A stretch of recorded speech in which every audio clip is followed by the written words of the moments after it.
ನಮಸ್ಕಾರ ಸ್ನೇಹಿತರೆ, super finance Kannada ಚಾನಲ್ಗೆ ಸ್ವಾಗತ.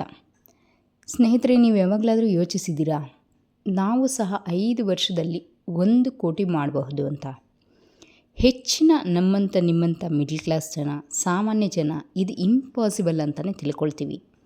5 ವರ್ಷದಲ್ಲಿ 1 ಕೋಟಿ ಅಂದರೆ ತುಂಬ ದೊಡ್ಡ ಅಮೌಂಟ್ ಅಂತ ತಿಳ್ಕೊಳ್ತೀವಿ. ಇದು ಏನಿದ್ರೂ ದೊಡ್ಡವರಿಗೆ ಮಾತ್ರ ಸೀಮಿತ, ಶ್ರೀಮಂತರಿಗೆ ಮಾತ್ರ ಈ ಒಂದು ಕೆಲಸ ಸಾಧ್ಯ ಅಂದ್ಕೊಳ್ತೀವಿ. ಸ್ನೇಹಿತರೆ, ಆದರೆ ನಿಜ ಏನು ಗೊತ್ತಾ? ಸರಿಯಾದ ಪ್ಲ್ಯಾನ್ ಇದ್ದರೆ, ಡಿಸಿಪ್ಲಿನ್ ಇದ್ದರೆ 1 ಕೋಟಿ ಮಾಡೋದು ಅಸಾಧ್ಯ ಅಂತಲೂ ಅಲ್ಲ. ಈ ವಿಡಿಯೋನಲ್ಲಿ ನಾನು ನಿಮಗೆ ಕಂಪ್ಲೀಟ್ ರೋಡ್ ಮ್ಯಾಪ್ನ ಕೊಡ್ತೀನಿ. ವಿಡಿಯೋನ ಎಲ್ಲೂ ಸ್ಕಿಪ್ ಮಾಡದೆ ಕೊನೆ ತನಕ ನೋಡಿ. ಸ್ನೇಹಿತರೆ, ಅದಕ್ಕೆ ವಿಡಿಯೋ ಒಳಗಡೆ ಹೋಗೋದಕ್ಕೂ ಮೊದಲು ಒಂದು ಚಿಕ್ಕ ಡಿಸ್ಕ್ಲೈಮರ್ ಕೊಡೋದಕ್ಕೆ ಇಷ್ಟಪಡ್ತೀನಿ. ಈ ವಿಡಿಯೋನಲ್ಲಿ ನಾನು ತಿಳಿಸ್ಕೊಡ್ತಕ್ಕಂಥ ಯಾವುದೇ ಫೈನಾನ್ಷಿಯಲ್ ಇನ್ಸ್ಟ್ರೂಮೆಂಟ್ಸ್ ಇರ್ಬೋದು, ಓನ್ಲಿ ಎಜುಕೇಷನಲ್ ಪರ್ಪಸ್ ಆಗಿರುತ್ತೆ. ಯಾವುದೇ ರೆಕಮೆಂಡೇಷನ್ ಇರೋದಿಲ್ಲ. ಫರ್ದರ್ ನೀವು ಸ್ಟಡಿ ಮಾಡಿ ನಿಮ್ಮ ಒಂದು ಡಿಸಿಷನ್ನ ತಗೋಬೇಕಾಗುತ್ತೆ. ಸ್ನೇಹಿತರೆ, ಮೊದಲಿಗೆ ನಿಜ ಏನಂತ ತಿಳ್ಕೊಳ್ಳೋಣ. ರಿಯಾಲಿಟಿಯಾಗಿ ನೋಡಿದ್ರೆ 1 ಕೋಟಿ ಅಂದರೆ 5 ವರ್ಷದೊಳಗಡೆ ಅಂದರೆ 60 ತಿಂಗಳು ಸುಮಾರು. ಹಾಗಾದರೆ ನಮಗೆ ಮಂತ್ಲಿ ಎಷ್ಟು ಬೇಕಾಗುತ್ತೆ? ನೀವು ಸಿಂಪ್ಲಿ ಸೇವ್ ಮಾಡಿದ್ರೆ ಅದನ್ನು ಸಾಕಾಗೋದಿಲ್ಲ. ನೀವು ಅಮೌಂಟ್ ಸಿಂಪಲ್ಲಾಗಿ ಏನು ಸಂಪಾದನೆ ಮಾಡ್ತಾಯಿದ್ದೀವಿ ಅದನ್ನು ಸೇವ್ ಮಾಡ್ಕೊಬರ್ತೀವಿ ಅಂದರೆ ಅದು ಸಾಕಾಗೋದಿಲ್ಲ. ಇನ್ವೆಸ್ಟ್ ಮಾಡಬೇಕು, ಪ್ಲಸ್ ಕಾಂಪೌಂಡಿಂಗ್ ಇಂಟ್ರೆಸ್ಟ್ನ ಬಳಸಬೇಕು. ಆಗ ಮಾತ್ರ ನೀವು 1 crore ರೀಚ್ ಆಗೋದಕ್ಕೆ ಈಸಿ ಆಗುತ್ತೆ. ಕಾಂಪೌಂಡಿಂಗ್ ಅಂದರೆ ಏನು ಸ್ನೇಹಿತರೆ? ಇಷ್ಟಕ್ಕೂ ದ ಪವರ್ ಆಫ್ ಕಾಂಪೌಂಡಿಂಗ್ ಅಂದರೆ ನಿಮ್ಮ ಹಣ ನಿಮಗಾಗಿ ಕೆಲಸ ಮಾಡೋದನ್ನು ಕಾಂಪೌಂಡಿಂಗ್ ಅಂತ ಹೇಳ್ತೀವಿ. ಬಡ್ಡಿಗೆ ಚಕ್ರಬಡ್ಡಿ ಅಂತ ಕರಿತೀವಿ. ದ ಗ್ರೇಟ್ ಸೈಂಟಿಸ್ಟ್ ಐನ್ಸ್ಟೀನ್ ಅವರು ಕೂಡ compounding interest the 8th wonder of the world ಅಂತ ಕರೀತಾರೆ. ಈ ಪ್ರಪಂಚದ 8ನೇ ಅದ್ಭುತ ಅಂತ ಕರೀತಾರೆ. ಸ್ನೇಹಿತರೆ, ಒಂದು ಚಿಕ್ಕ ಉದಾಹರಣೆ ತಗೊಳ್ಳೋಣ. 10,000 ಮಂತ್ಲಿ ನೀವು ಸಿಪ್ ಮಾಡಿದ್ರೆ, ಅಂದರೆ ಮ್ಯೂಚುವಲ್ ಫಂಡಲ್ಲಿ ಸಿಸ್ಟಮ್ಯಾಟಿಕ್ ಇನ್ವೆಸ್ಟ್ಮೆಂಟ್ ಪ್ಲ್ಯಾನ್ ಮುಖಾಂತರ ಮಂತ್ಲಿ 10,000 ಇನ್ವೆಸ್ಟ್ಮೆಂಟ್ ಮಾಡಿದ್ರೆ ನೀವು ಆ್ಯಾವ್ರೇಜಾಗಿ ಒಂದು 12 to 15% ರಿಟರ್ನ್ ತಗೊಂಡ್ರು 5 ವರ್ಷದಲ್ಲಿ ಅದು 10-15 ಲಕ್ಷ ಮಾತ್ರ ಬರುತ್ತೆ. 1 ಕೋಟಿ ಬರೋದಿಲ್ಲ. ಹಾಗಾದರೆ ಸೊಲ್ಯೂಷನ್ ಏನು? ಆ ಸೊಲ್ಯೂಷನ್ ನಿಮ್ಮ ಒಂದು ಇನ್ಕಮ್ನ ಹೆಚ್ಚಿಸಬೇಕು. ಅಂದರೆ ನಿಮ್ಮ ಒಂದು ಇವಾಗ ಬರ್ತಾ ಇರ್ತಕ್ಕಂಥ ಇನ್ಕಮ್ ಜೊತೆಗೆ ಇನ್ನೂ ಹೆಚ್ಚು ಇನ್ಕಮ್ ಬರೋ ಥರ ಕ್ರಿಯೇಟ್ ಮಾಡಬೇಕು. ಆ್ಯಂಡ್ ನೀವು ಇನ್ವೆಸ್ಟ್ ಮಾಡ್ತಾ ಇರೋ ಅಮೌಂಟ್ನ 10,000ಕ್ಕಿಂತ ಹೆಚ್ಚು ಇನ್ವೆಸ್ಟ್ಮೆಂಟ್ ಮಾಡೋ ಥರ ನೋಡ್ಕೋಬೇಕು. ಸ್ನೇಹಿತರೆ, 1 ಕೋಟಿ ಟಾರ್ಗೆಟ್ ಅಂದರೆ ನೀವು 3 ಡಿವೈಡೆಡ್ ಆಗಿ ತಗೋಬೇಕು. ನಿಮ್ಮ ಒಂದು ಫೈನಾನ್ಷಿಯಲ್ ಜರ್ನಿನ 3 ಟೈಪ್ಸ್ ಆಗಿ ಡಿವೈಡ್ ಮಾಡಬೇಕು. ಒಂದು ಆ್ಯಕ್ಟಿವ್ ಇನ್ಕಮ್. ಆ್ಯಕ್ಟಿವ್ ಇನ್ಕಮ್ ಅಂದರೆ ಏನು? ಪ್ರಸ್ತುತ ನೀವು ಮಾಡ್ತಾ ಇರ್ತಕ್ಕಂಥ ಯಾವುದೇ ಒಂದು ಜಾಬ್ ಇರ್ಬೋದು, ಅಥವಾ ಬಿಸ್ನೆಸ್ ಇರ್ಬೋದು, ಅಥವಾ ನೀವು ಮಾಡ್ತಾ ಇರ್ತಕ್ಕಂಥ ಸ್ಯಾಲ್ರಿ ಇರ್ಬೋದು. ಇದರಲ್ಲಿ ಬರ್ತಕ್ಕಂಥ ಒಂದು ಇನ್ಕಮ್ನ ಇನ್ಕ್ರೀಸ್ ಮಾಡಬೇಕು. ಅಂದರೆ ಸ್ಯಾಲ್ರಿ ಇನ್ಕ್ರೀಸ್ ಮಾಡೋದು ನಿಮ್ಮ ಸ್ಕಿಲ್ಸ್ನ ಯೂಸ್ ಮಾಡಿ, ಅಥವಾ ಬಿಸ್ನೆಸ್ನ ಇಂಪ್ರೂವ್ ಮಾಡೋದು. ಈ ರೀತಿ ಇಂಪ್ರೂವ್ ಮಾಡಿ ನಿಮ್ಮ ಒಂದು ಆ್ಯಕ್ಟಿವ್ ಇನ್ಕಮ್ನ ಇನ್ಕ್ರೀಸ್ ಮಾಡ್ಕೋಬೇಕು. ಸೆಕೆಂಡ್, ಆ್ಯಕ್ಟಿವ್ ಇನ್ಕಮ್ ಜೊತೆಗೆ ಯಾವತ್ತೂ ನಮಗೆ ಸೈಡ್ ಇನ್ಕಮ್ ಇರಬೇಕು. ಅಂದರೆ ಪ್ಯಾಸಿವ್ ಇನ್ಕಮ್ ಇರಲೇಬೇಕು. ಪ್ಯಾಸಿವ್ ಇನ್ಕಮ್ ಯಾವ ರೀತಿ ಕ್ರಿಯೇಟ್ ಮಾಡೋದಂದರೆ, ನಿಮಗೆ ಗೊತ್ತಿರ್ತಕ್ಕಂಥ ಸ್ಕಿಲ್ನ ಯೂಸ್ ಮಾಡಿ ನೀವು ಪ್ಯಾಸಿವ್ ಇನ್ಕಮ್ನ ಕ್ರಿಯೇಟ್ ಮಾಡ್ಬೋದು. ಫ್ರೀಲ್ಯಾನ್ಸಿಂಗ್, ಯೂಟ್ಯೂಬ್, ಆನ್ಲೈನ್ ಅರ್ನಿಂಗ್ ಯಾವುದೇ ಇರ್ಬೋದು. ನಿಮಗೆ ಯಾವುದ್ರ ಮೇಲೆ ಸ್ಕಿಲ್ ಇದೆಯೋ ಅದನ್ನು ಯೂಸ್ ಮಾಡಿ ನಿಮಗೆ ಬರ್ತಾ ಇರ್ತಕ್ಕಂಥ ಸ್ಯಾಲ್ರಿ ಅಮೌಂಟ್ ಜೊತೆಗೆ ಎಕ್ಸ್ಟ್ರಾ ಸೈಡ್ ಇನ್ಕಮ್ನ ಅರ್ನ್ ಮಾಡಬೇಕು. ಮೂರನೇದು ಇನ್ವೆಸ್ಟ್ಮೆಂಟ್ ಇನ್ಕಮ್. ಅಂದರೆ ಈಗ ನೀವೇನು ಇನ್ವೆಸ್ಟ್ಮೆಂಟ್ ಮಾಡ್ತಾ ಇದ್ದೀರಲ್ಲ, ಮ್ಯೂಚುವಲ್ ಫಂಡ್ಸ್ ಅಥವಾ ಸ್ಟಾಕ್, ಈ ಒಂದು ಇನ್ವೆಸ್ಟ್ಮೆಂಟ್ ಇನ್ಕಮ್ನಲ್ಲೂ ಸಹ ನಿಮ್ಮ ಒಂದು ಮನಿ ಗ್ರೋ ಆಗ್ತಾ ಇರುತ್ತೆ. ಅಂದರೆ ನಿಮಗೆ ಅಲ್ಲೂ ಸಹ ಇನ್ಕಮ್ ಜನ್ರೇಟ್ ಆಗ್ತಾ ಇರುತ್ತೆ. ಈ 3 ಕಂಬೈನ್ ಮಾಡಿದರೆ ಮಾತ್ರ ನೀವು ಫಾಸ್ಟಾಗಿ ಗ್ರೋ ಆಗೋದಕ್ಕೆ ಚಾನ್ಸಸ್ ಇದೆ. ಅಂದರೆ 1 crore 5 yearsಲ್ಲಿ ಈಸಿಯಾಗಿ ರೀಚ್ ಮಾಡ್ಬೋದು.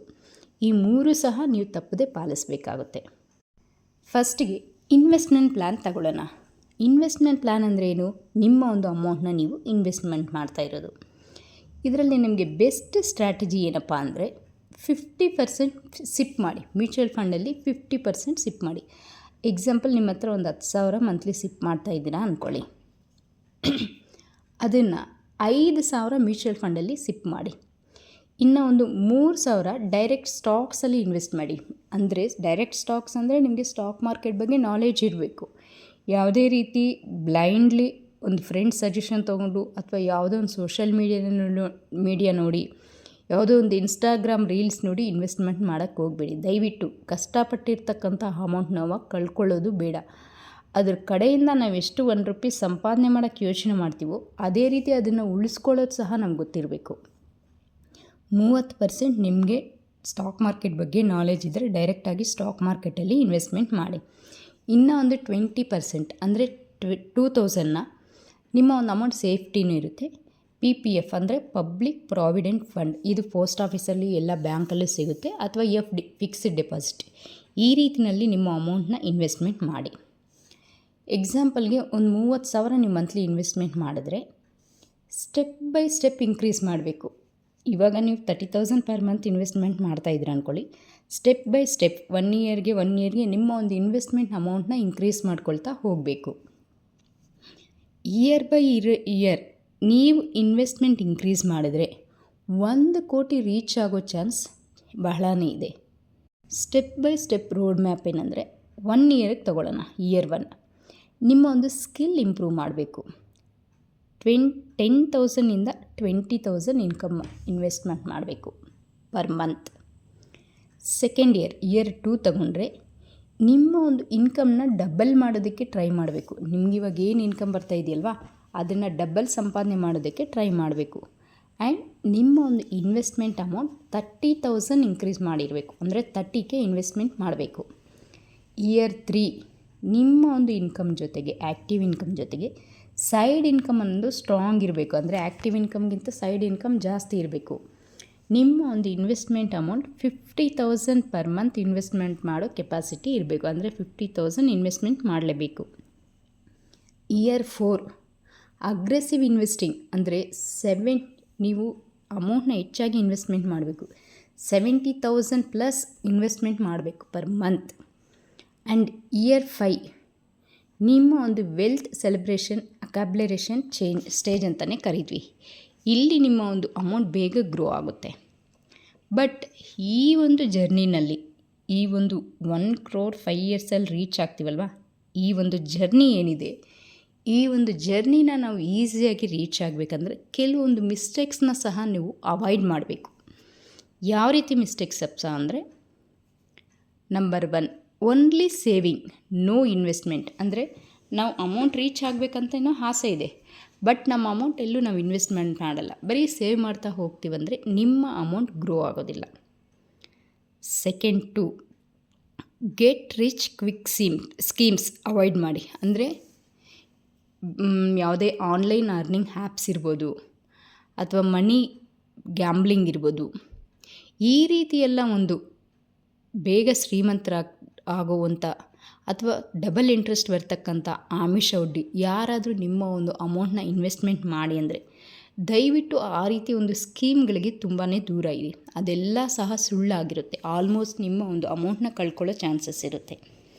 ಆ್ಯಂಡ್ ರ್ಯಾಂಡಮ್ ಸ್ಟಾಕ್ ಬೈಯಿಂಗ್, ಇದಕ್ಕೆ ಮೊದಲೇ ಹೇಳಿದ್ನಲ್ವಾ, ಬೇರೆಯವರ ಸಜೆಷನ್ ತಗೊಂಡು ನೀವು ಸ್ಟಾಕ್ನ ಬೈ ಮಾಡಬಾರ್ದು. ನೀವು ಓನ್ ರಿಸರ್ಚ್ ಮಾಡಿ ನಿಮ್ಮ ನಾಲೆಜ್ ಬೇಸ್ಡ್ ನೀವು ಸ್ಟಾಕ್ನ ಪಿಕ್ ಮಾಡಬೇಕು. ಆ್ಯಂಡ್ ನೋ ಡಿಸಿಪ್ಲಿನ್ ಇಲ್ಲದೆ ಇರೋದು. ಅಂದರೆ ಈ ಮಂತ್ ಇನ್ವೆಸ್ಟ್ಮೆಂಟ್ ಮಾಡೋದು ಅಥವಾ ನೆಕ್ಸ್ಟ್ ಮಂತ್ 3 months ಆದಮೇಲೆ ಅಮೌಂಟ್ನ ಬೇರೆ ಯಾವುದೋ ಒಂದು ಯೂಸೇಜ್ಗೆ ವಿಡ್ರಾ ಮಾಡೋದು, ಈ ರೀತಿ ಎಲ್ಲ ಡಿಸಿಪ್ಲಿನ್ ಇಲ್ಲದೆ ಮಾಡಬಾರ್ದು. ಇದರಲ್ಲಿ ಸಕ್ಸಸ್ ಫಾರ್ಮುಲಾ ಏನಂದರೆ consistency is the key of success formula. 1 crore 5 ವರ್ಷದಲ್ಲಿ ಈಸಿ ಅಲ್ಲ, ನೀವು ಅಂದ್ಕೊಂಡಾಗ ತುಂಬ ಈಸಿ ಅಲ್ಲ, ಬಟ್ ಪಾಸಿಬಿಲಿಟಿ ಅನ್ನೋದು ಡೆಫಿನೆಟಾಗಿದೆ ಇದೆ. ನಮ್ಮ ಒಂದು hard work and smart investing and ಎಲ್ಲದಕ್ಕೂ ಇಂಪಾರ್ಟೆಂಟ್ ಪೇಷನ್ಸಿಂದ ವೆಯ್ಟ್ ಮಾಡಿದ್ರೆ ಡೆಫಿನೆಟ್ಟಾಗಿ ನಾವು ಈ ಒಂದು 1 crore 5 yearsಲ್ಲಿ ರೀಚ್ ಆಗ್ಬೋದು. ನೀವು ಈಗಲೇ ಪ್ರಾರಂಭಿಸಿದರೆ ನಿಮ್ಮ ಒಂದು ಫ್ಯೂಚರ್ ಅನ್ನೋದು ನಿಮ್ಮದೇ ಆಗುತ್ತೆ. ಸ್ನೇಹಿತರೆ, ಈ ವಿಡಿಯೋ ಇಷ್ಟ ಆದರೆ ಲೈಕ್ ಮಾಡಿ ಆ್ಯಂಡ್ ನಿಮ್ಮೆಲ್ಲ ಸ್ನೇಹಿತರಿಗೂ ಶೇರ್ ಮಾಡಿ. ಇನ್ನಷ್ಟು ಫೈನಾನ್ಸ್ ಕಂಟೆಂಟ್ಗಾಗಿ ನಮ್ಮ ಒಂದು ಚಾನಲ್ನ ಸಬ್ಸ್ಕ್ರೈಬ್ ಮಾಡಿ. ನೀವು ಈ ಒಂದು ವಿಡಿಯೋನಲ್ಲಿ ಈ ಒಂದು 1 ಕೋಟಿ ಜರ್ನಿನ ಇವಾಗೇ ಆ್ಯಕ್ಷನ್ ತಗೊಂಡ್ರೆ ಡೆಫಿನೆಟಾಗಿ ಐ ವಿಲ್ ಡೂ ಇಟ್ ಅಂತ ಕಮೆಂಟ್ ಬಾಕ್ಸಲ್ಲಿ ಕಮೆಂಟ್ ಮಾಡಿ. ಧನ್ಯವಾದ.